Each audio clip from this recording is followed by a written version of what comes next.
My path has gone right past these huge hay bales. Can you hear that? I just looked at them and I was like, I have to touch them. And they feel so lovely, so kind of rough and, I don't know, earthy somehow. And it smells, oh wow, so sweet. Such a sweet, sweet smell. And it's golden yellow. They're golden yellow hay bales. And I love this sign of the changing seasons. Welcome to The Detour, a special podcast series where I share my incredible journey walking 900 miles from Land's End to John O'Groats to raise funds for Dementia Adventure. I'm Harriet Thomas and you can follow my adventures by visiting detour.uk. That's DTOUR.uk. You can support me and Dementia Adventure by donating £5 by texting DA5 to 70711. So just text DA5 to 70711 to donate £5. The Detour podcast is proudly sponsored by Max Adventure. That's MACS for Max. Max Adventure specialise in self-guided walking and cycling holidays for independent, active people who don't want to be part of the crowd or restricted by set dates and schedules. They encourage you to go at your own pace whilst they support you with all of the routes and logistics for a worry-free adventure. As I venture beyond the halfway mark of my 900-mile journey, the shift in seasons is impossible to miss. Gone are the sun-drenched days of Cornwall, and now, as I edge closer to Scotland, there's a definite autumnal feel in the air. The colours are changing, the air is cooler, and the landscape feels more atmospheric with each step. In this episode of The Detour, it feels fitting to dive into the themes of seasons and how they reflect the changes we experience in our own lives. Whether it's the shifting colours of autumn or the way nature cycles through time, each season brings its own beauty and lessons. I'm also thrilled to share that this episode is sponsored by Freddie's Flowers and Freddie Garland. Yes, Garland really is his name. How perfect is that for a florist? If you haven't heard of them yet, you should. Freddie's Flowers deliver beautiful seasonal flowers from farm to doorstep, year-round, all over the country. And what makes them even more special in my eyes is their support for Dementia Adventure. It's 8:30 in the morning on a beautiful day. There's not a cloud in the sky. There's a very slight chill in the air. That was a little duck on the canal. There's a very slight chill in the air, just reminding me that we're beginning to leave summer and welcome in the autumn, which I'm really excited to see.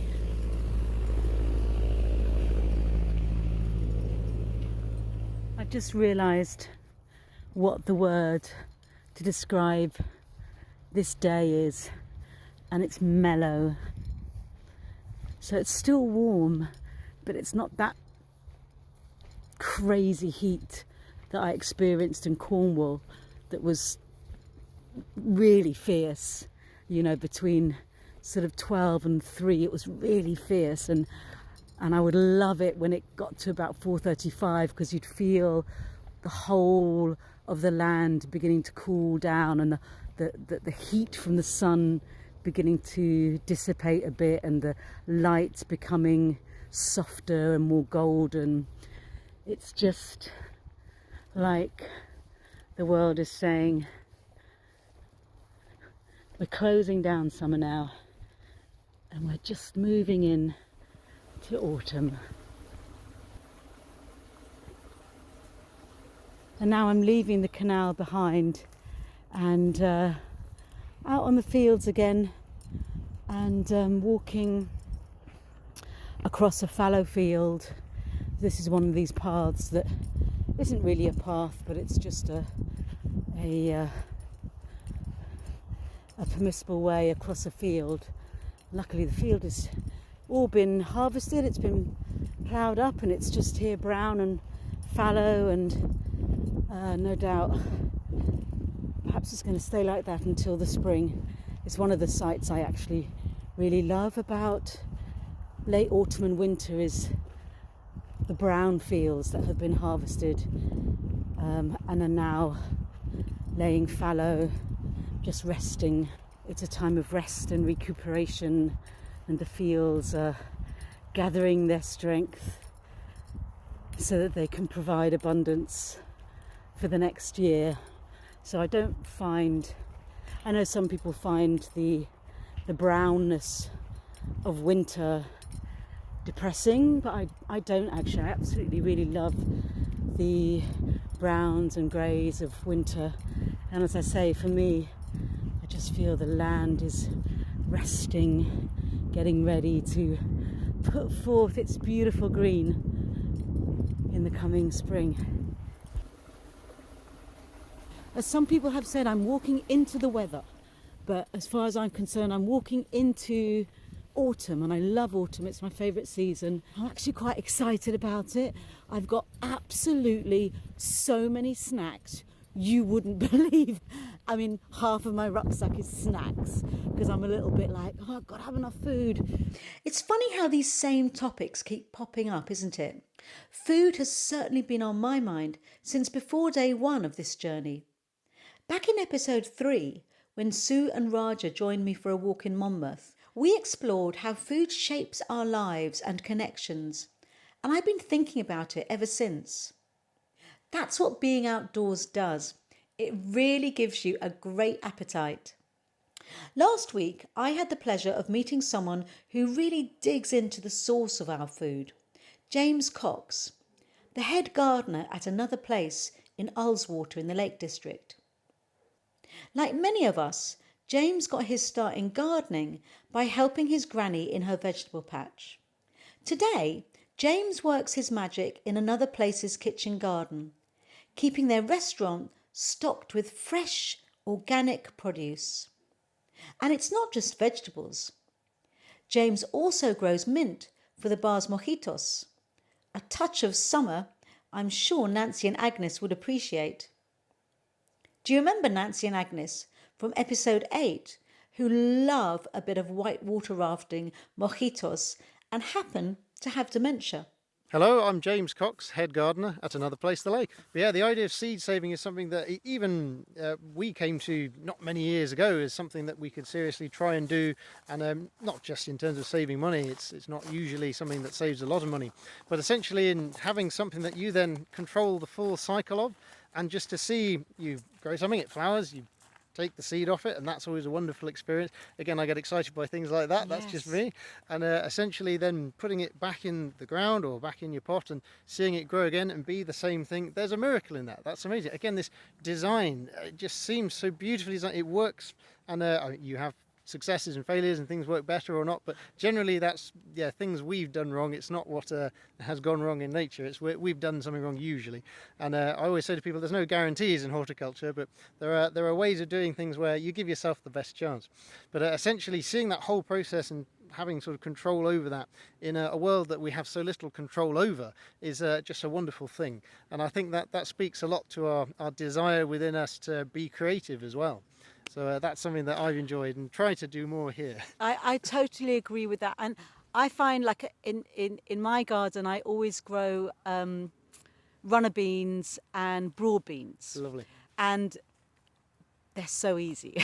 They're the one crop. And yet I've struggled with broad beans sometimes. They must just kind of, I sort of put them around a certain little space, and but they seem to work all right. And I always gather the seed. Are they in your veg plot or just in the garden? No, they're in my veg plot. but I gather the seed. They're the two plants that I gather the seed and have most success with the seed. Ah, fantastic. You know, maybe because the seed is so big. You know, I don't know, but There's a joy to that as well. they're- That's lovely big seeds. oh, and those runner bean seeds are so beautiful, They are aren't beautiful, they? yeah. And I think what's lovely about it, it's as you said, it's a very simple activity. It's an activity that you can do when you're a child. It's an activity you can do all the way through your life, you know, way into all your older years. And it Oh, is completely. it is this miracle, isn't it? And Yes, every yeah. time, although I have gathered seeds for years, I totally agree with you that the gathering of the seed and the putting it in its little envelopes That almost sort of harvesting and spiriting away and squirreling away, and then but seeing it come to something next year, there is a magic to it that is undeniable, I think. and it is an adventure, and it's an adventure that you can have. You don't even need a garden because you can do it in pots. No, absolutely. I you know. say this to people quite a lot. Again, people come through the garden. I'm very lucky here. I have people come through all the time, guests and people visiting, and they often stop and say how lovely things are, and that's wonderful. I'm always very thrilled to hear that. But certainly we get some lovely conversations, and people sort of say, well, how on earth do you do all this? And generally I say, well, you know, we're very lucky. I'm full time. I'm here all the time. But when people say, oh, I've only got a small space at home, or I've only got a window box, and I say, no, you can still do this. You can still absolutely grow an enormous number of different things, and you just take a few things you really want to do and have a go at them, and you could grow the best type of mint you can grow. Again, one of my adventures in gardening last year, I wanted to grow 10 types of mint. And again, doing a little bit of research into this, it's not quite certain how many types of mint there are. Some sources say about 30, some sources say it could be 120, Wow. some even more. It depends how you define it. And that's another thing. That's another part of, I think, of the adventure of gardening is that the flower. I love seeing how the flowers change over the season, and I love keeping the flower heads, you know, so that you see their shape. You know, Yes. when they're all brown, and then in winter, this must be gorgeous in winter. You know, you get a totally different it's a colour joy. scape, don't you? Yes, absolutely. And then you have all these browns and greys, and it's so muted. And then you get a frost on it, and it Ooh. just goes absolutely stunningly beautifully. Just all this white but shining and different patterns Oh and my colours. gosh. Changes the texture completely. And It's so great how gardening can be made so simple and so accessible. Oh, you know, when absolutely. you're thinking about things like no dig, keep the design simple. You don't need that many plants. yeah, And you know, think about those plants that give you all-round interest. Or although maybe, I mean, you don't even have to think about it. You just let them. You just keep them there. You don't, you know, Yes. and just see what they do. Absolutely. And it's just so interesting. and don't be straitjacketed by the ideas of what you think it should look like. Right, And again, exactly. everybody has an opinion, and everybody will like something a bit different to somebody else. Yeah. So whatever you think is, I always say to people, whatever you think looks good, you go with that, and you can only be wrong if something goes wrong. Oh well, start again, do something else. Yeah. But certainly to come back to that sort of idea about at any age, any stage, I'm so encouraging of people continuing to garden. It's a lifelong thing. I'm sure you'll agree. Yeah. And again, we can all continue to do this hopefully for our whole lives. And Yeah. with the help of other people, we can continue to both enjoy gardens but also to garden. And as you say, the adventures, they get smaller in the sense of you work on a smaller patch perhaps. And again, a wonderful story quite recently. I have an old friend of mine in her 80s whom I know through my church, and she's a wonderful member of our church, a wonderful, still very active lady. But she's in a retirement home, and she was a bit sick of just seeing this lawn out the back and nothing else. And so I truly think she's an inspiration. She went to the people who managed the home and said, can we have something else, please? You know, I'd like to. And they said, well, would you like to do it? And he said, well, if you're giving me the chance to. And so she came and tapped me on the shoulder and they said, James, come and do something. They've given me, I think it's 2 meters by 1 meter outside. It wasn't quite her window, but a friend of hers window. She wanted it to be outside his window. And so there's 2 meters by 1 meter. She said, you can cut the turf out, put something in. And the only brief they've given me is it must be spectacular. So I said, brief. I said, all right, Joyce, we'll do this. Spectacular. Anyway, so we had great fun rushing around B&Q. Other horticultural retailers are available. And, It's not the BBC, don't worry. oh, good. And we had such fun finding the things that she wanted and let her govern it. And but yeah, she asked me sort of what do you think would look good? And I said, whatever you want to enjoy, Joyce. Anyway, and so we had great fun putting this patch, just 2 meters by 1 meter. And she did her little bit and helped out. And mostly I was hoping for her that she'd get what she wanted to see. Yeah. But we had such fun doing it together. I got more out of it than I thought as well. So again, just a small example. Totally, and I think what's nice about a gardening project, whether it's quite a big one like that, or whether it's planting your seeds, is that you're looking forward to something great for kids. Well, it's great for everyone, but there are so many life lessons in it, aren't there? And learn young. That's and it. learn Again, young, we exactly. talked about young and old sowing seeds, but we tend to learn that very young. And obviously, whether it be with a family or in a classroom setting, we learn that what that seed does real young, and those early memories really do stick. Yes. And I mean, for years and years and years, there'll be some of the last things to go will be those lovely memories of sowing seeds as a child. Yeah. And so I think that's something that just sticks so well, and I think there's definitely a good reason for that. Yeah, I mean, I've said this sort of talking to people many times before, but when my mum had dementia, after she'd kind of pretty much lost her language, but because she was a very keen gardener, when we went into the garden, for instance, if I got some rosemary and crushed the rosemary so she could smell it, she'd go, lovely, and suddenly this would elicit a word, or a rose, or something that seemed to reach down into her because it was such a deep memory. Yes, so it was always like a miracle.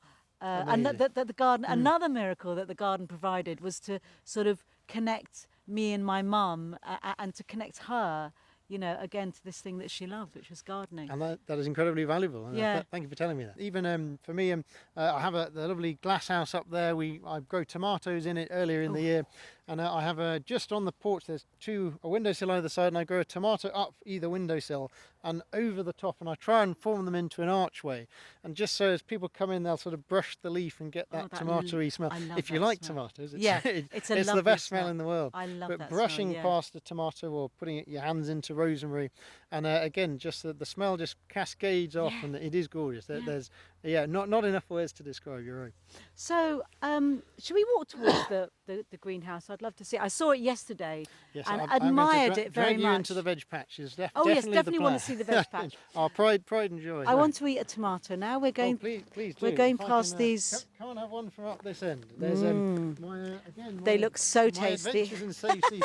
This is Irish Gardener's Delight. Ah, so if you have one Irish Gardener's Delight. If you grab one of these little red tomatoes, if you can find one without some of them split. So what's amazing about these tomatoes, and again, sort of talking about those little miracles, is how shiny they are.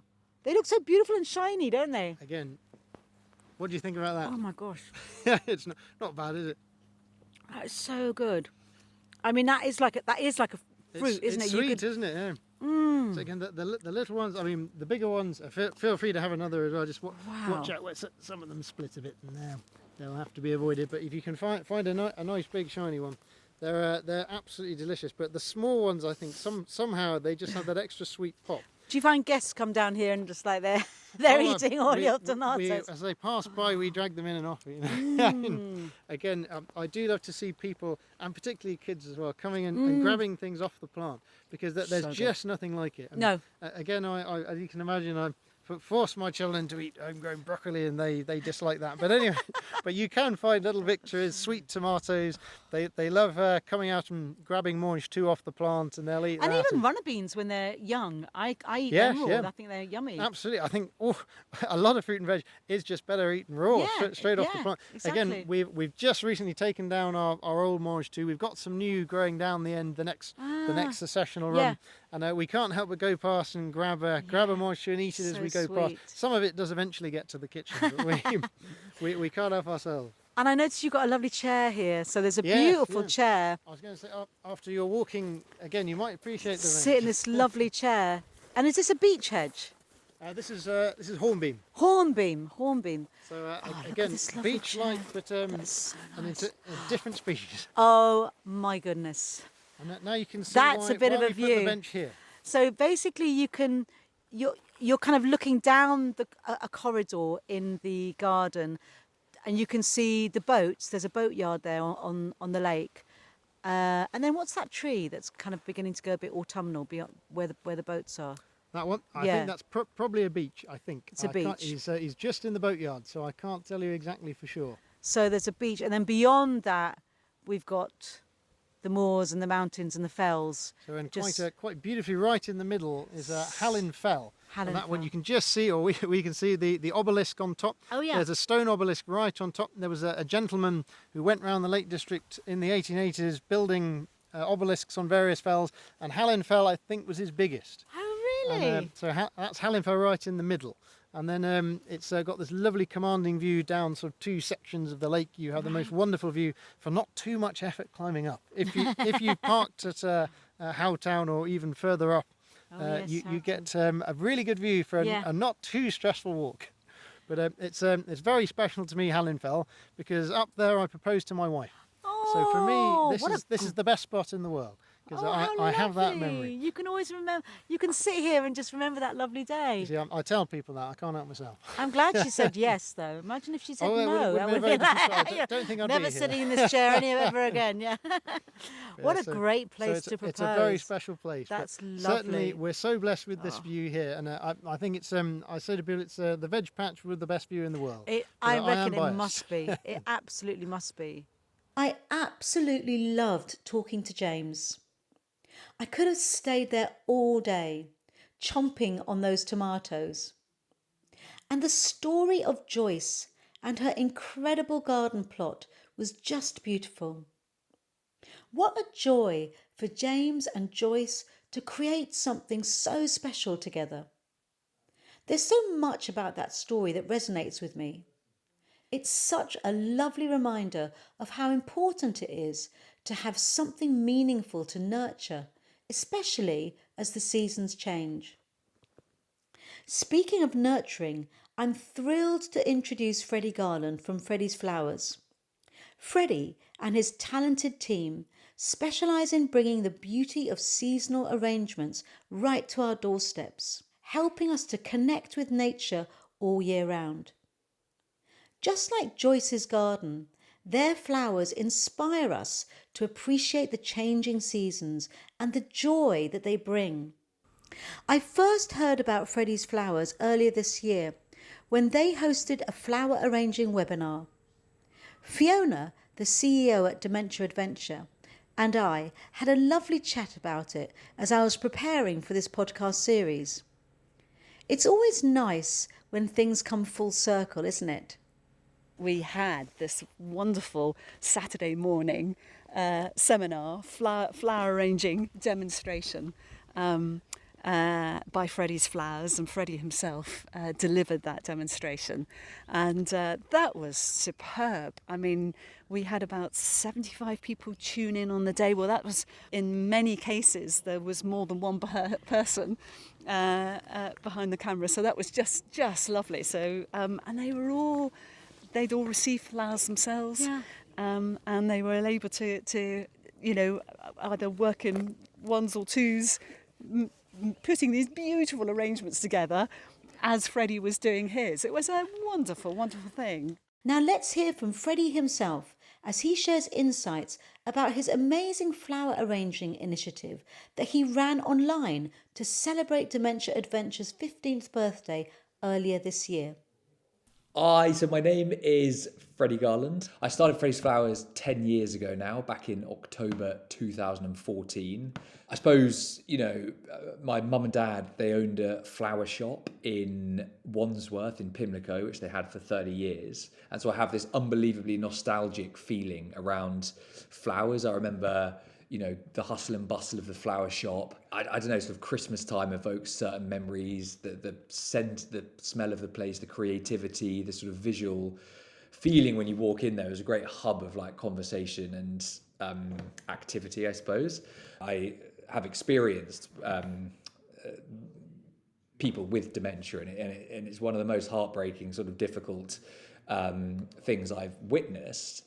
Working with people with dementia with flowers, it is the most amazing thing, because it's just everything I've just talked about is kind of amplified to the next level, in so much as every little element of the flower arranging experience is kind of taken to the nth degree, and you really witness the potency of of flowers and the natural world and that element of creativity, how much of an impact that has on someone with dementia.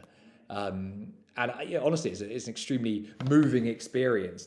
I've done several sort of classes, flower arranging classes, with people with dementia, and yeah, you're just sort of blown away by how much it means to them, the flower arranging, and to the people who are with them, their carers.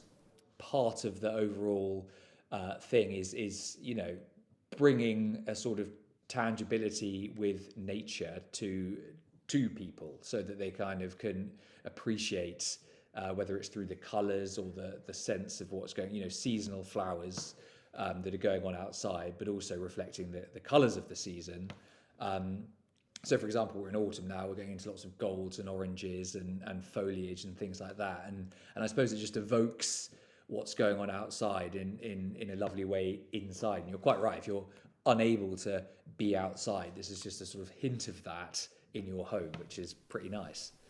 I've done a few of these sort of online classes, and we just thought it would be a really nice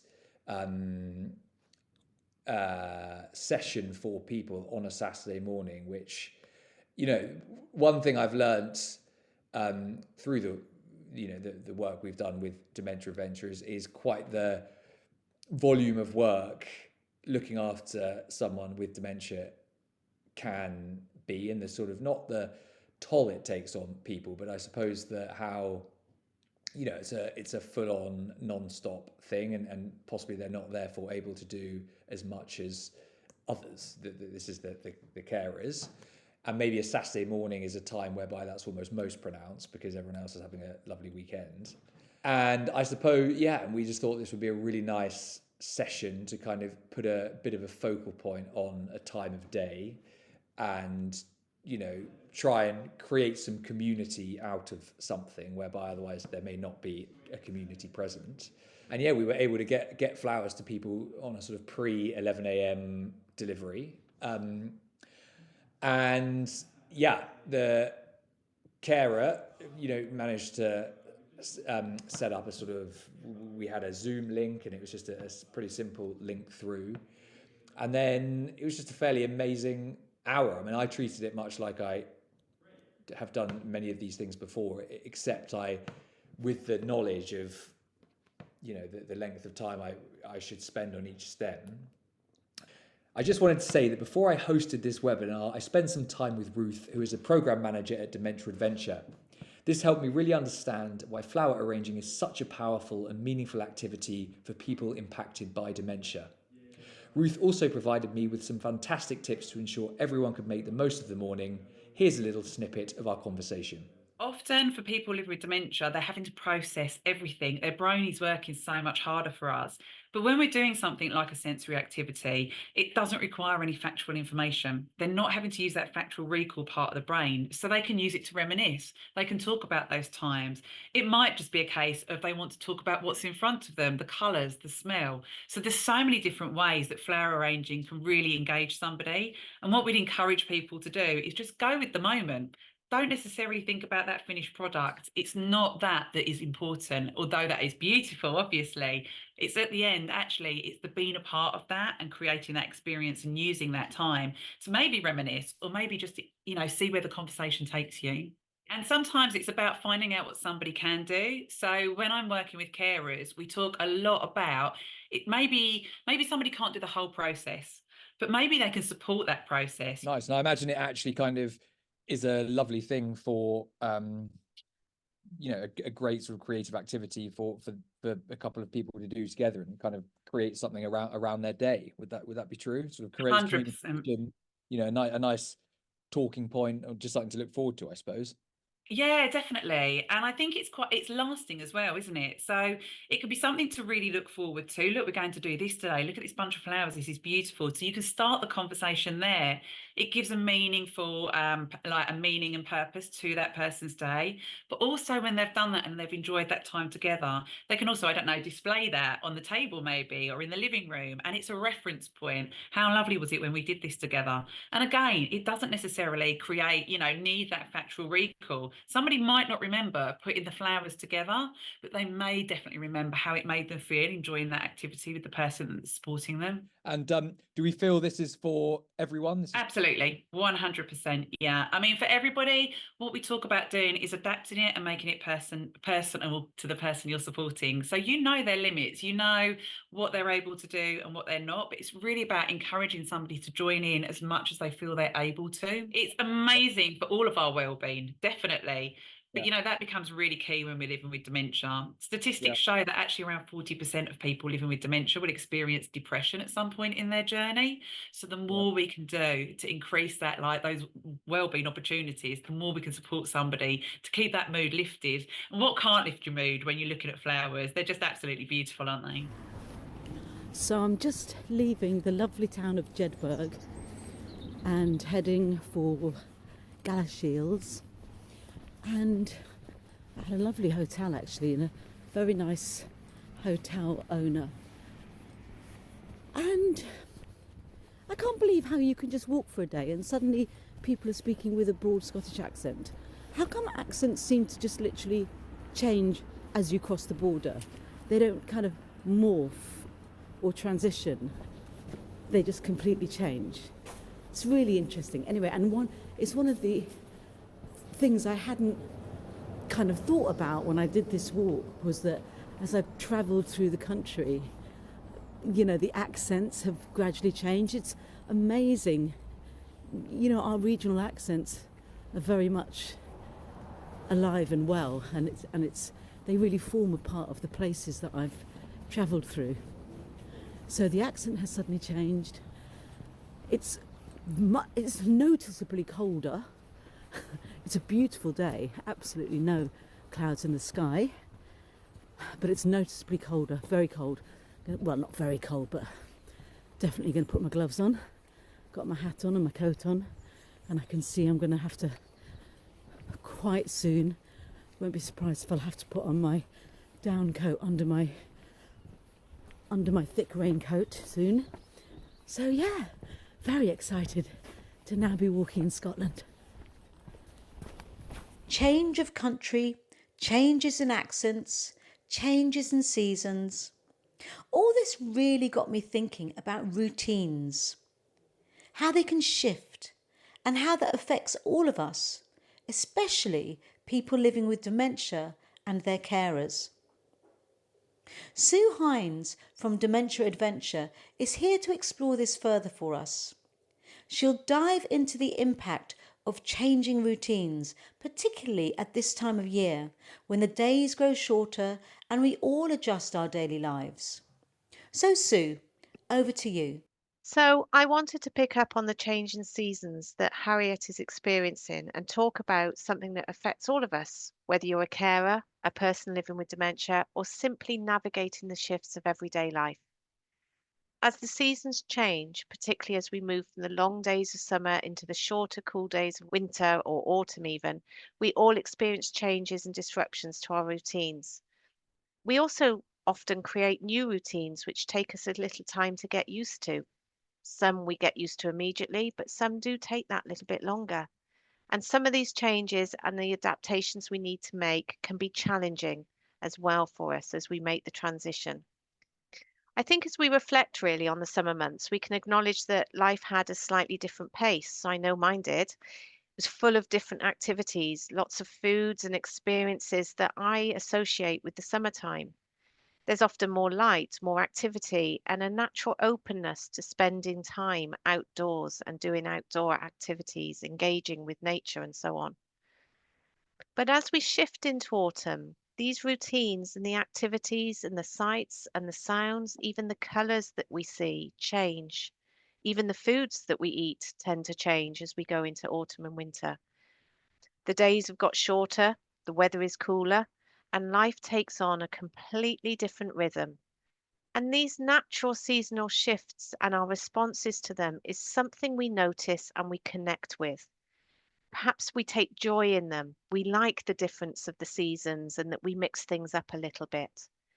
But they can also be particularly significant for people with dementia and their carers.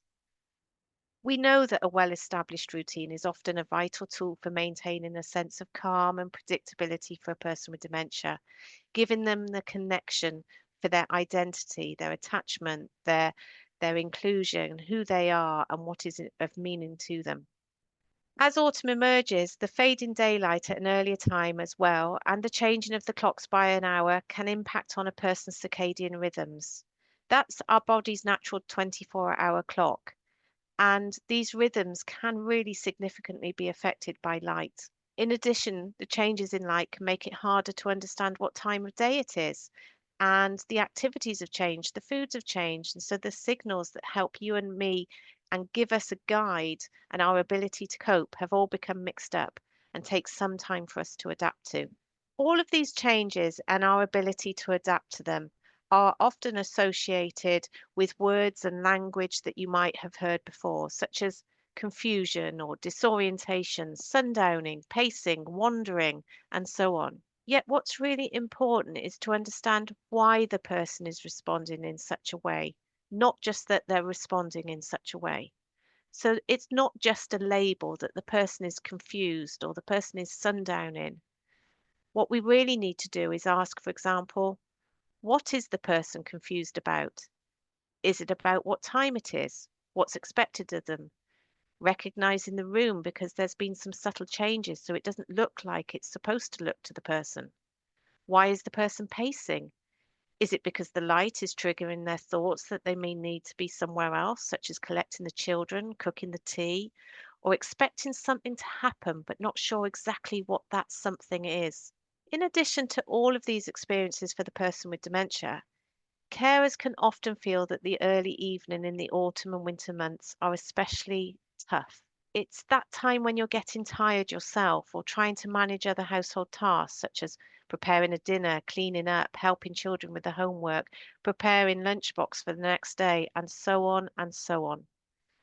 And so, what we can see is that the combination of exhaustion, fading light, seasonal shifts can have a significant impact on both the person living with dementia and the carer's own emotional balance. Really, it's given us the potential for a perfect storm. But the good news is that there are proactive steps that we can take to manage these changes. As autumn sets in, it's a good time to review your daily routines and how these might have changed. What might appear different to a person with dementia? Maybe something big or maybe something small. How can we reduce the impact of these differences? Can we do things that we were doing before? So, keeping a familiar activity going, such as bringing an activity from outdoors indoors. This might be shifting from work in a garden to flower arranging in the house or planting herb pots for the windowsill. Continuing themes can help perhaps a person adjust to the changing seasons. Perhaps there's a way to incorporate more light into the day to combat the shorter hours of daylight. You'd be surprised how small adjustments, such as adding extra lighting in the home, can help. But thinking about that lighting is really important. We know that lamps and light shades can cause lots of shadows, and passing cars can cause light and shadows to move around a room and play tricks on what we see. So think about drawing the curtains early. That way we can reduce the impact of that. Planning activities which connect with our past and give us a sense of purpose are really important. And then, of course, we can use lots of different things to slow the pace down just a little bit as the evenings draw in.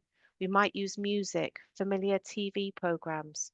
We might reduce noise levels or just reduce the pace at which we move around. It all helps to reduce the sense of urgency and can help to produce a calm environment. But maybe what we need to do is just change one thing at a time. One day, move the furniture slightly towards the source of the heat. The next day, add the throws. And the next day, add those additional lighting sources. Try just changing one thing at a time. The important thing is go slow and go steady. Of course, these seasonal changes are part of a bigger picture, aren't they? Life is filled with transitions, whether it's moving from one stage of life to another or if it's just adjusting to some of these new routines and circumstances. And for people with dementia, change can feel very unsettling. But with a bit of planning, we can smooth those edges of transition and help maintain a sense of peace and connection. As we talk about the changing seasons in this episode with Harriet, it's a perfect reminder of the natural cycles of life and how we all adapt, in big ways and small, to the ebb and the flow of time. So I encourage you to think about your own routines and consider what adjustments you might make as we move further into autumn. Whether it's keeping things consistent or introducing new activities to brighten the shorter days, every little change can help. Just go slow, go steady, and enjoy the autumn and the winter. Thanks as ever to Sue Hinds for her wealth of information. When we talk about routine, we're really talking about rhythm. That idea of rhythm has been with me a lot as I've walked, especially with the constant rhythm of my footsteps guiding me along this journey. It's funny how even when the landscape changes, the rhythm of walking stays the same. I found comfort in that, just as I think we all find comfort in the routines that help ground us. It also reminded me of how music, with its beats and rhythms, can have such a powerful effect on our mood and motivation, whether it's lifting our spirits or helping us to find a sense of calm. What a perfect segue to choosing my playlist songs for this week. Each week, I pick some music that connects me with my journey. This week, I've chosen The Bonnie Banks of Loch Lomond, sung by Ella Roberts. And this is because as I record this podcast, I'm sitting on the eastern edge of Loch Lomond, and tomorrow I'll actually be walking up beside Loch Lomond. So this seems a very fitting song to choose for this week's playlist. In a complete change of mood, my second song is Tub Thumping by Chumbawamba. And that is because at the beginning of the third month of my walk, I definitely had a few days when I was feeling like this was difficult. And that's the first time that has happened on this trip. So I'm feeling much better now. Now that I'm in the Highlands, I'm feeling really excited again and really inspired. But this song is just to remind me to never give up, just to get up, start walking again, and be mindful about all the beauty that's around me. You can find the whole playlist on the Detour website at detour.uk. That's dtour.uk. And also on Music for Dementia Radio at www.m4dradio.com.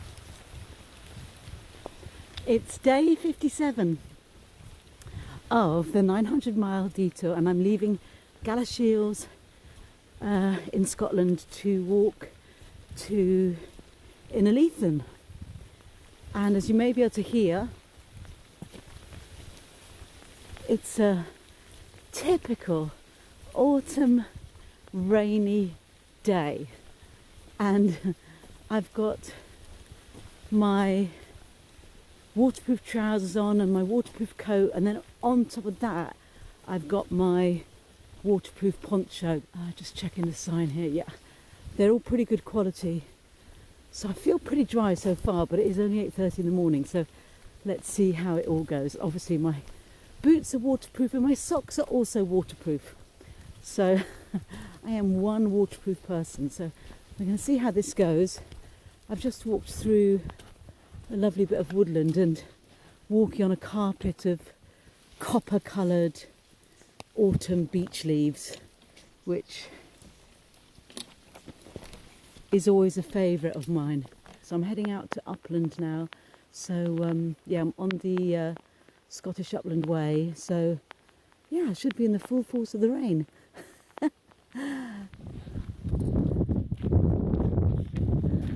It's absolutely beautiful. It's very, very misty today. It's as if a huge curtain of very fine grey white voile has been sort of lowered down over the landscape, and everything is these very muted greens and greys and browns, but very, very muted. So it's grey green and grey brown and grey. And there's a lovely wind up here. It's not a horribly harsh wind, it's just a wild wind. Not a wild wind, it's just a roaming wind. That's what I call it. It's a roaming wind. And so it's blowing the grasses that are growing out of the top of Hadrian's Wall, and it gives everything this feeling of slight isolation and a lovely kind of wilderness.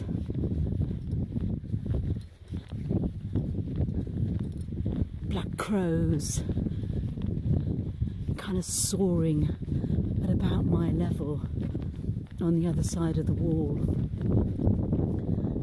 Dark silhouettes against the white sky. I love this kind of weather for walking in. I'm sure I've said that before. It's so atmospheric and evocative, and up here you can really hear the ghosts of the soldiers. You know, you can hear this cries and horses neighing and bridles rattling, and maybe just the noise of soldiers gambling with coins in one of their little towers. I don't know, you can really feel it up here. It's like the aura of all the people that have lived on top of this hill along this wall has sunk into the ground and into the stones and into the grasses, and it gives it a sort of timeless quality.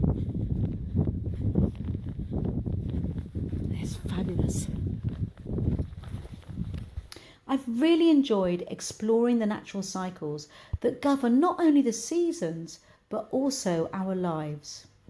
As the colours shift and the air cools, the changing landscape is a reminder of how everything in life ebbs and flows.